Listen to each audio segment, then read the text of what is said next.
नमस्कार, राज्यसभा टीवी के खास कार्यक्रम विशेष में आप सभी का स्वागत है। मैं हूं प्रीति। दुनिया में बहुत तरक्की हुई है, हमने धरती से लेकर आसमान तक नाप लिया, लेकिन एक बड़ी आबादी है जिनके लिए ये सब रत्ती भर भी मायने नहीं रखता। उनके लिए रोज की जिंदगी जीना ही बड़ी चुनौती की तरह है। उनका ना अपना वतन है, ना अपना घर, ज्यादातर के पास ना रोजगार है और ना ही खाने पीने के पैसे। उनकी जिंदगी के रंग उड़ चुके हैं, उम्मीदें कमजोर पड़ गई हैं, उनकी आंखों के सामने संकट दिन ब दिन बड़ा होता जा रहा है। हम बात कर रहे हैं शरणार्थियों की, जिनकी संख्या इस वक्त 6.25 करोड़ है। संयुक्त राष्ट्र हर साल 20 जून को विश्व शरणार्थी दिवस के तौर पर मनाता है और इसी दिवस के बहाने आज हम शरणार्थियों की जिंदगी से आपको रूबरू कराएंगे और बताएंगे कैसे दुनिया में 5% आबादी वाले पश्चिम एशिया शरणार्थियों के मामले में 40% का हिस्सेदार है। हम शरणार्थियों के लिए हो रही अंतर्राष्ट्रीय कोशिशों, कानूनों और इतिहास के बारे में भी आपको बताएंगे। तो शुरू करते हैं आज का विशेष।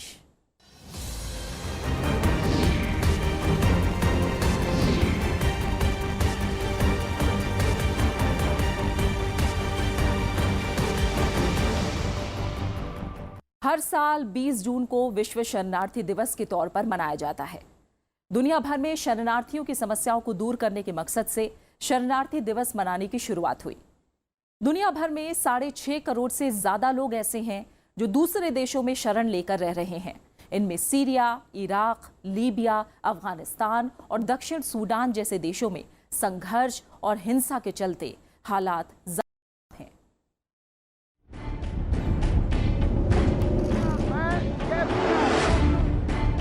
छोटी सी नाव पर बैठे सैकड़ों लोग जिंदगी की तलाश में जिंदगी को दांव पर लगाने को मजबूर हैं। किसी तरह भागने की कोशिश में ऐसे हजारों लोग अब तक समंदर की आगोश में समा चुके हैं। इस दौरान कितने परिवार अपनों से बिछड़े होंगे, कितने जेलों में कैद होंगे, कितनों का अपहरण हो गया होगा, तो कितने गुलाम बना लिए गए होंगे।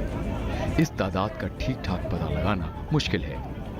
मौजूदा जमाने की ये ऐसी मानवीय त्रासदी है जिसकी कभी कल्पना नहीं की गई होगी। तस्वीर का एक दूसरा पहलू भी है, हंसते खेलते मासूम बच्चे। ये मंजर है इराक और सीरिया सीमा पर शरणार्थी शिविर का। दुनिया भर में फैली शरणार्थी समस्या अब गहरी चिंता का विषय बन चुकी है। आतंकवाद से जूझ रहे सीरिया, इराक, लीबिया और अफगानिस्तान ऐसे देश बन चुके हैं जहां लोग पलायन करने के लिए विवश हैं। पलायन में कुछ सफल हो जाते हैं तो कुछ नाकाम। जो कामयाब होते हैं, मुसीबत उनका साथ नहीं छोड़ती। ना खाने का ठिकाना होता है और ना ही इलाज का। फरीश हुसैन अपनी इसी बेबसी और गुस्से का इजहार कुछ यूं करते हैं।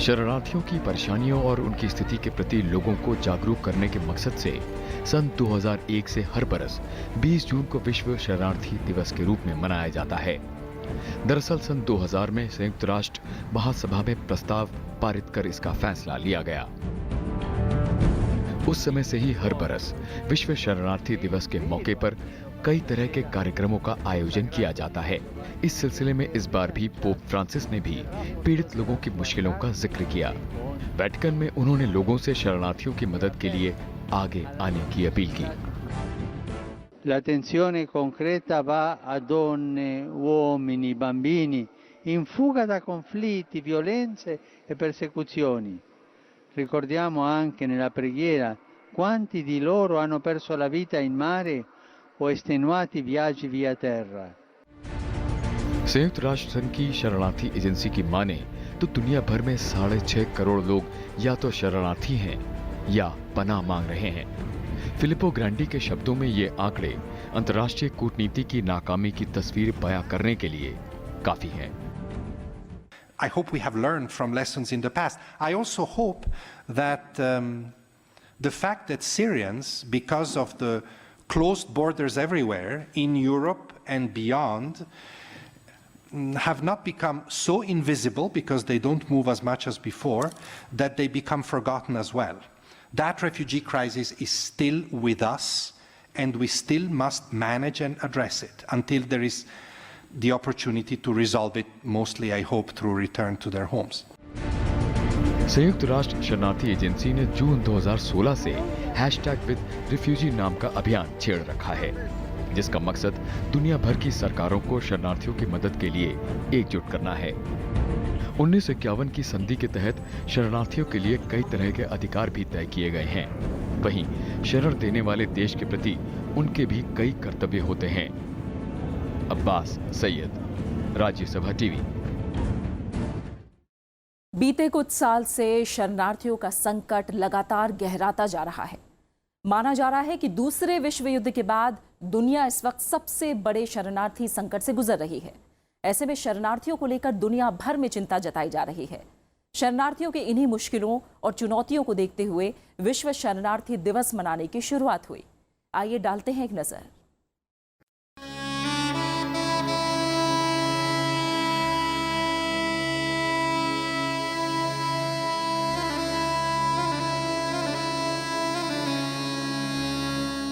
तपती धूप में तंबुओं में गुजरती जिंदगी, यही इन लोगों की किस्मत है। अब्दुल्ला इब्राहिम समूचे परिवार के साथ बीते 1 महीने से इसी कैंप में गुजारा कर रहे हैं। इराक के मोसुल शहर में इब्राहिम की जिंदगी पहले इतनी बदहाल नहीं थी, लेकिन इस्लामिक स्टेट के कब्जे के बाद शहर में हिंसा के अलावा कुछ नहीं बचा। घर बर्बाद हुआ तो फौजियों ने इन्हें शिविर में ठिकाना दे दिया, लेकिन शिविर में जीना दुश्वार है।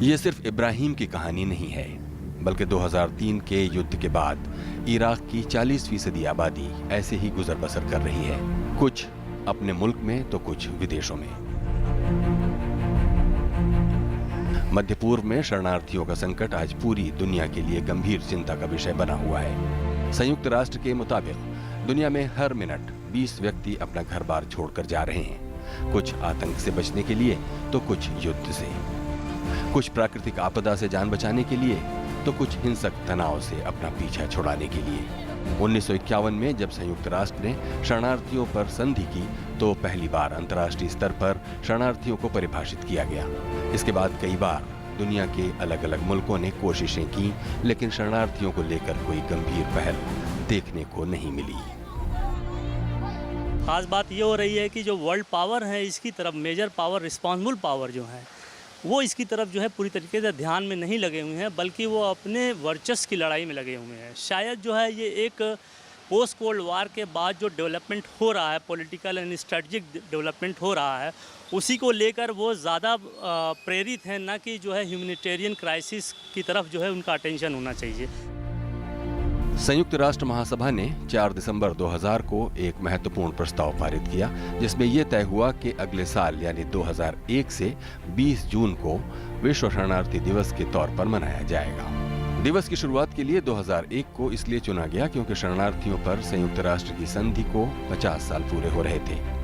साल 2000 से पहले अफ्रीकी देश हर साल शरणार्थी दिवस मनाते थे, लेकिन संयुक्त राष्ट्र के ऐलान के बाद अफ्रीका शरणार्थी दिवस को भी इसी में मिला दिया गया। 1914 से रोमन कैथोलिक चर्च भी जनवरी में शरणार्थियों और विस्थापितों का दिवस मनाता रहा है, लेकिन अंतर्राष्ट्रीय स्तर पर ठोस पहल संयुक्त राष्ट्र की कोशिश के बाद ही हुई। UNHRC जो है उसको जो है फंड चाहिए, उसको जो है रिहेबिलिटेट करना चाहिए, उनको फिर से डिस्प्लेस को वापस भेजना चाहिए। रिफ्यूजीज़ जो डिक्लेयर्ड हो गए हैं उनको जो है रोज़ी चाहिए, रोज़गार चाहिए, हेल्थ चाहिए, एजुकेशन चाहिए। उनके बच्चों का क्या होगा, भविष्य क्या होगा, इसको देखते हुए सारी समस्याएं आ रही हैं। फंडिंग के लिए भी कोई उस तरीके से अब आगे नहीं आ रहा है। शरणार्थियों के प्रति सरकारों का ध्यान खींचने के लिए संयुक्त राष्ट्र शरणार्थी एजेंसी ने जून 2016 में विद रिफ्यूजी याचिका की शुरुआत की, ताकि दुनिया के देश आपस में सहयोग कर इस चुनौती से निपटने का रास्ता निकाल सकें।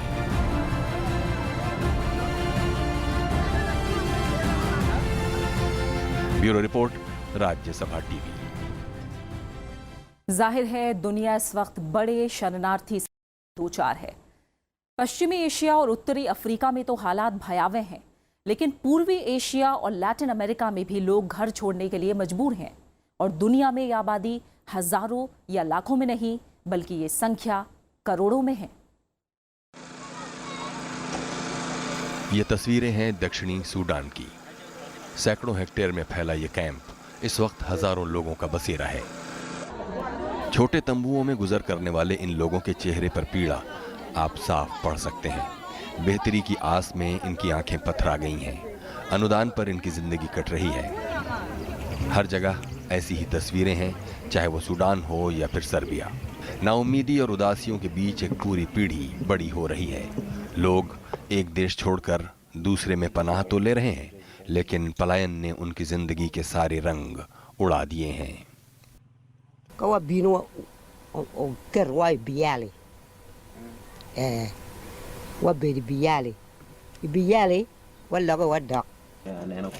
साल दर साल गुजरते जा रहे हैं, लेकिन संकट कम होने के बजाय लगातार गहराता जा रहा है।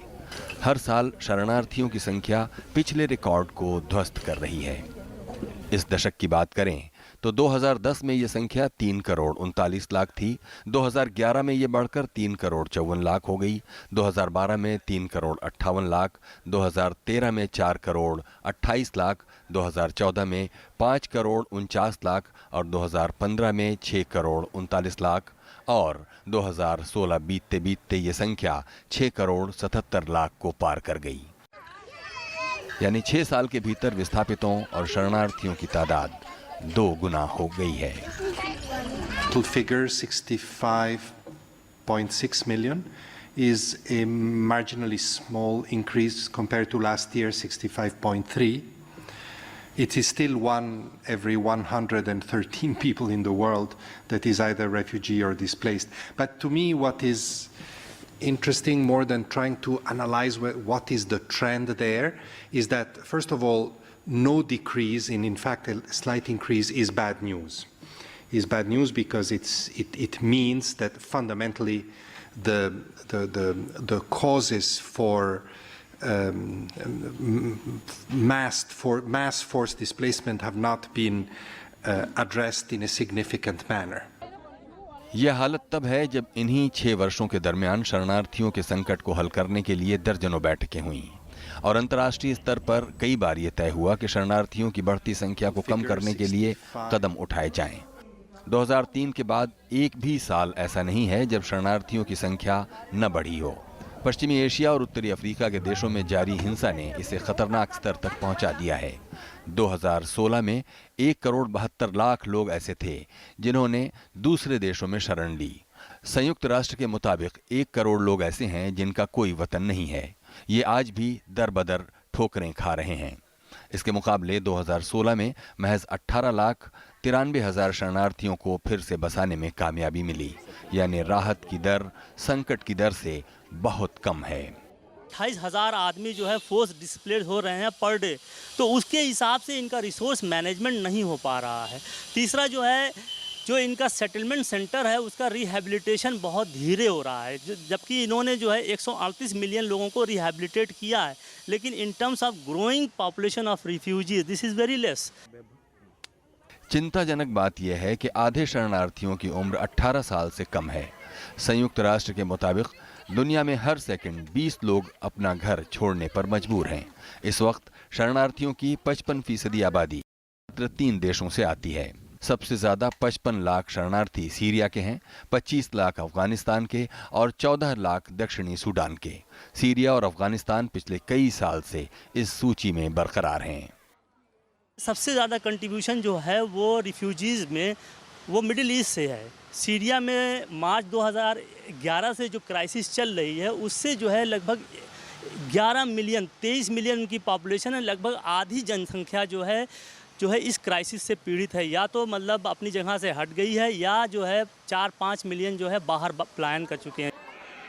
तथ्य ये भी है कि शरणार्थियों को शरण देने में अमीर और विकसित देश बहुत पीछे हैं। ज्यादातर शरणार्थी पड़ोसी मुल्कों में शरण ले रहे हैं। आंकड़ों की बात करें तो सबसे ज्यादा शरणार्थी तुर्की, 14 lakh Pakistan, 10 lakh Lebanon, 9,79,000 Iran, 9,40,000 Uganda और 7,91,000 शरणार्थियों ने इथियोपिया में शरण ले रखी है। हालत यह है कि सबसे ज्यादा विस्थापित भी पश्चिमी एशिया और उत्तरी अफ्रीका के लोग हैं और सबसे ज्यादा शरण भी लोग इन्हीं दो इलाकों में ले रहे हैं। नवविक्रम सिंह के साथ ब्यूरो रिपोर्ट, राज्यसभा टीवी। दुनिया में शरणार्थी संकट सैकड़ों साल पुराना है, लेकिन पहले विश्व युद्ध के बाद जब ये समस्या विकराल हुई तो दुनिया का ध्यान पहली बार इस पर गया। तब से लेकर अब तक शरणार्थियों के संकट पर वैश्विक स्तर पर कई कोशिशें हुई, लेकिन समस्या आज भी बरकरार है।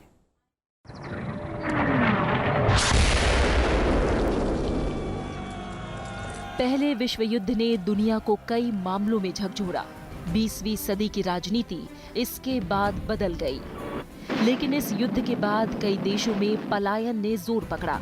जर्मनी ने जब बेल्जियम पर हमला किया तो लाखों लोग जान बचाने के लिए वहां से भागने पर मजबूर हुए।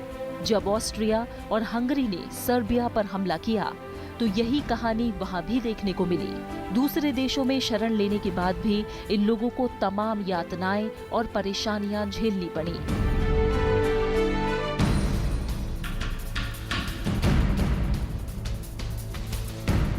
पहली बार शरणार्थियों के विकट हालात पर नजर गई नॉर्वे के डॉक्टर फ्रिजॉफ नैन्सन की। उनकी पहल से शरणार्थियों के लिए अंतर्राष्ट्रीय कानून बनाने की कोशिश शुरू हुई। लीग ऑफ नेशंस ने 20 अगस्त 1921 को शरणार्थियों के लिए उच्चायुक्त की स्थापना की। नैन्सन इसके पहले उच्चायुक्त बनाए गए। उन्होंने राष्ट्र संघ पासपोर्ट नाम का एक दस्तावेज तैयार किया, जिसे हासिल करने के बाद किसी व्यक्ति को राष्ट्रीय सीमाओं से बाहर आने जाने की सहूलियतें हासिल थी। इस पासपोर्ट का कई मुल्कों ने विरोध भी किया, लेकिन राष्ट्र संघ ने इसे बरकरार रखा। इसके बाद 1938 में शरणार्थियों के लिए अंतर सरकारी कमेटी बनी। 1943 में यूएन राहत और पुनर्वास प्रशासन कार्यक्रम की शुरुआत हुई। 1946 में अंतर्राष्ट्रीय शरणार्थी संघ बना और 1948 में मानवाधिकारों पर अंतर्राष्ट्रीय घोषणा पत्र जारी किया गया। 1950 में संयुक्त राष्ट्र शरणार्थी उच्चायुक्त अस्तित्व में आया। संयुक्त राष्ट्र के इस विभाग को 1954 और 1981 में 2 बार शांति का नोबेल पुरस्कार मिल चुका है। रिफ्यूजीज़ का जो कन्वेंशन है वो 1951 का यूएन का कन्वेंशन है, जिसके तहत रिफ्यूजीज़ को कुछ बुनियादी सुविधाएं देनी जरूरी होती है और यूएन उसके मुताबिक ही कुछ एक फाइनेंशियल असिस्टेंस देने की बात भी करता है। हालांकि जब एशिया के परिदृश्य में देखेंगे तो अब सीरिया जैसी घटनाएं हो रही हैं जिसमें कि काफ़ी रिफ्यूजीज़ हो गए हैं। इसके बाद एक अहम पड़ाव आया 1951 में, जब संयुक्त राष्ट्र ने रिफ्यूजी कन्वेंशन में शरणार्थियों की परिभाषा जारी की। 1968 में एक प्रोटोकॉल जारी करके इस दिशा में बड़ा कदम बढ़ाया गया। संयुक्त राष्ट्र ने शरणार्थियों को कई अधिकार दिए। इनमें काम करने, घर बनाने, पढ़ने, देश में आबाद आवाजाही और यातायात के दस्तावेज हासिल करने के अधिकारों के अलावा धार्मिक आजादी और अदालतों तक सामान्य पहुंच के अधिकार शामिल हैं।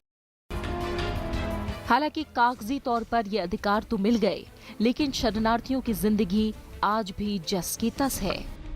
पूरी दुनिया बैठ के जैसे G20 की मीटिंग करती है और भी सिक्योरिटी की मीटिंग करती है, तो रिफ्यूजीज़ की मीटिंग भी एक होनी चाहिए जिसमें ये बैठ के पूरी तरीके से इश्यूज़ को डेलिब्रेट करें और अपनी जिम्मेदारी को महसूस करें। फंड के तहत, जो पॉलिटिकल के तहत, जो रेस्क्यू टीम होती है उसके तहत।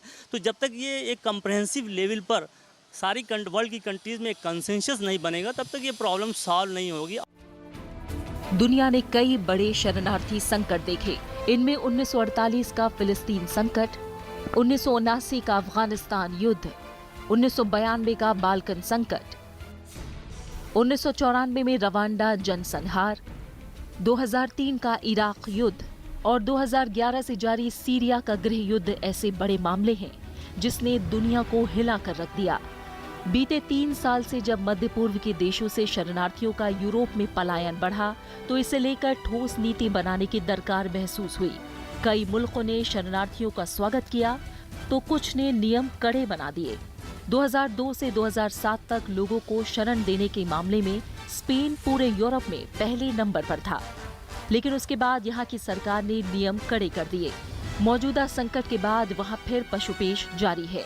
फ्रांस की नेशनल फ्रंट और इटली की नॉर्दर्न लीग जैसी पार्टियां खुले तौर पर शेंगेन समझौते के विरोध में हैं।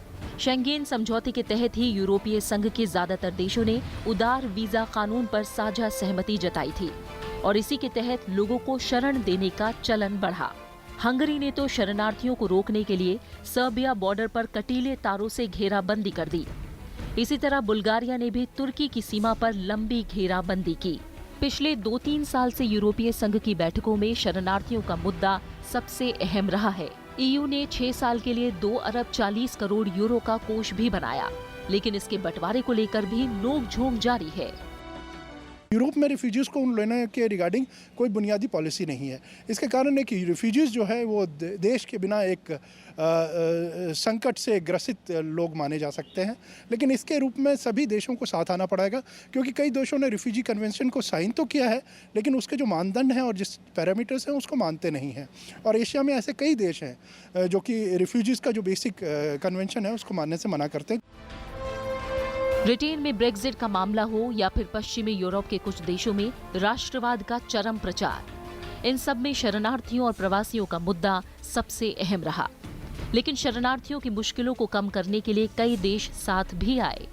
सितंबर 2016 में एक अंतर्राष्ट्रीय बैठक हुई जिसमें संयुक्त राष्ट्र की मुहिम के तहत 2018 तक शरणार्थियों की जिंदगी आसान बनाने के लिए कई समझौते हुए। तय हुआ कि सभी शरणार्थी बच्चों को शिक्षा मिले, उनकी जिंदगी सुरक्षित रहे और रोजगार के लिए उन्हें कुछ हुनर सिखाया जाए। तमाम मुश्किलों के बावजूद कोशिशें आज भी जारी हैं, लेकिन जो हालात हैं उसे देखते हुए जानकारों का मानना है कि 2018 तक इसे हासिल करना बड़ी चुनौती है। Bureau report, Rajya Sabha TV. दुनिया में शरणार्थियों का दर्द बीते कुछ वर्षों में सबने देखा है। मध्य पूर्व के देशों से बड़ी तादाद में पलायन करके यूरोप और आसपास के मुल्कों में शरण लेते लोगों की तस्वीरें हमारे जहन से उतरी नहीं हैं। करोड़ों लोग लगातार देश छोड़ने के लिए मजबूर हैं, लेकिन ये विस्थापन न सिर्फ दूसरे देशों में हो रहा है, बल्कि देश के भीतर भी लगातार विस्थापन होता रहा है। हाल ही में जारी हुई एक रिपोर्ट दुनिया के अलग अलग मुल्कों के भीतर विस्थापन पर चौंकाने वाली तस्वीरें पेश करती है। आज के विशेष में हम आपको छोड़ जाते हैं इसी खास रिपोर्ट के साथ।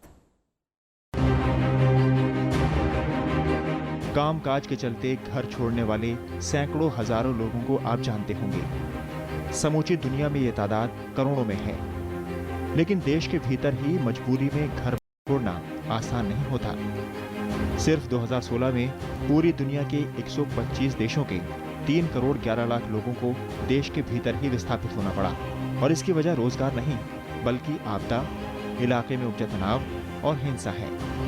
ये दर इतनी ज्यादा है कि 2016 में हर दूसरे सेकंड में एक व्यक्ति को घर छोड़ना पड़ा।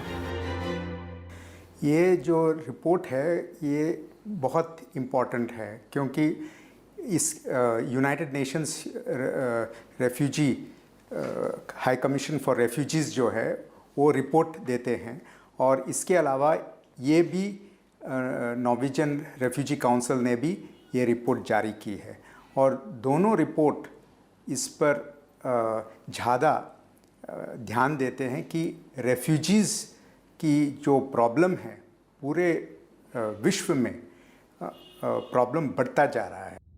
इंटरनल डिस्प्लेसमेंट मॉनिटरिंग सेंटर यानी IDMC और नॉर्वेजियन रिफ्यूजी काउंसिल यानी NRC की ताज़ा रिपोर्ट इस दिशा में चौंकाने वाले आंकड़े पेश करती है।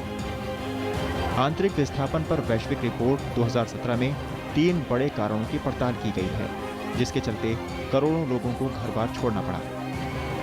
रिपोर्ट के मुताबिक आज भी आंतरिक विस्थापन की सबसे बड़ी वजह आपदा है, लेकिन बीते कुछ वर्षों से इसकी संख्या में लगातार कमी देखी गई है।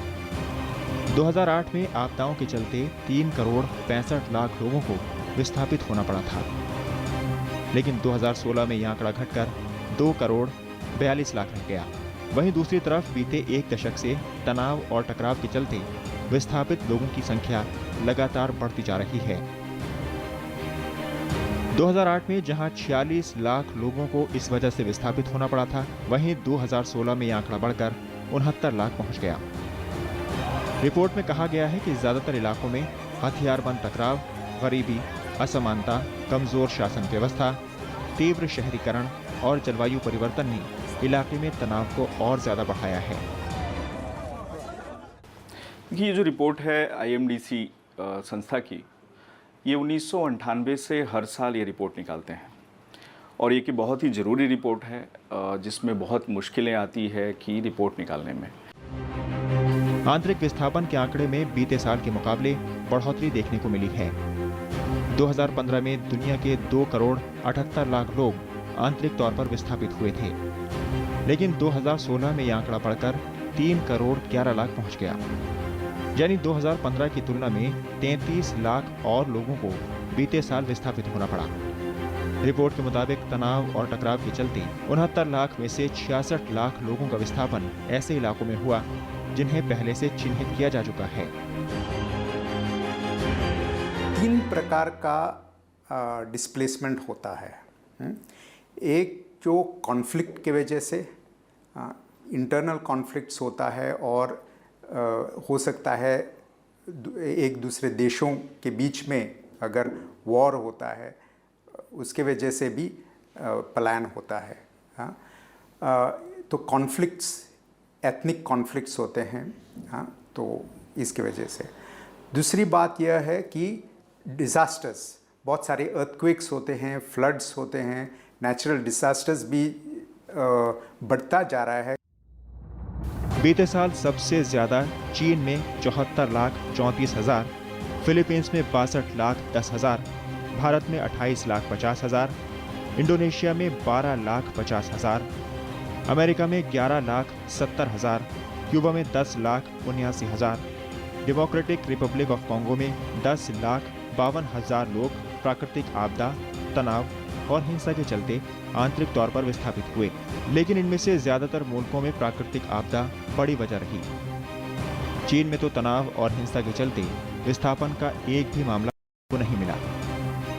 अगर तनाव की बात करें तो इस सूची में democratic Republic of Congo, Syria, Iraq, Afghanistan, Nigeria और यमन में सबसे ज्यादा लोग विस्थापित हुए। ये वो मुल्क हैं जो या तो गृह युद्ध की चपेट में हैं या फिर यहाँ आतंकवादी और चरमपंथी संगठनों ने हाहाकार मचा रखा है। प्राकृतिक आपदा के चलते सबसे ज्यादा विस्थापन दक्षिणी और पूर्वी एशिया के मुल्कों में हुआ। चीन, फिलीपींस और भारत इस सूची में चोटी के देश हैं। रिपोर्ट में यह भी कहा गया कि आंतरिक विस्थापन पर लगाम कसने के लिए मजबूत नीति बनाने की दरकार है। मोहम्मद फातिह टीपू के साथ ब्यूरो रिपोर्ट, राज्यसभा टीवी।